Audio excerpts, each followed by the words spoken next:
The president would like to stay, and all of us would like him to stay. That was Zahi Hawass on January 26, 2011, 2 years ago. Hawass was President Hosni Mubarak's antiquities chief, one of Mubarak's cronies, booted from power along with the president.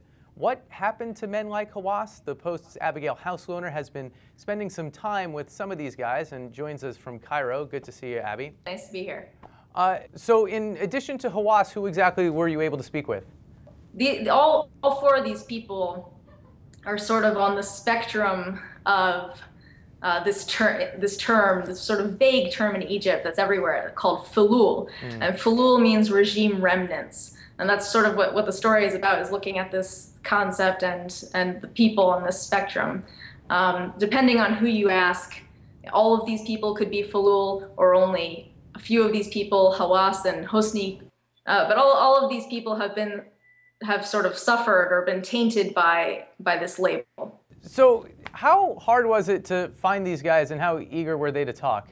Well, it was a little difficult to get in touch with them at first. I found Zahi Hawass through a journalist friend of mine, and then managed to sort of snowball from there to get in touch with several others. But once I did get in touch with them, they were quite willing to talk. They do feel like they have been victimized by the local media, by rumors, by the foreign media as well, and that they've been pinned with far more of the blame than they deserve for, the corruption and abuses that took place during Mubarak's regime. And what kind of lives are they leading? You had, I thought, this funny line with someone crying poverty because their driver takes off after 3 and then they have to take taxis.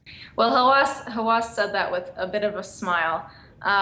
They do have a sense of humor, but no, they are all relatively quite wealthy. At the same time, they have been sort of at pains to convey the message that they are not as rich as the public thinks they are, meaning that they have not stolen money. That Zahi Hawass is adamant that he was not corrupt, and that he did not steal anything from Egyptian public funds, and he wants people to know that.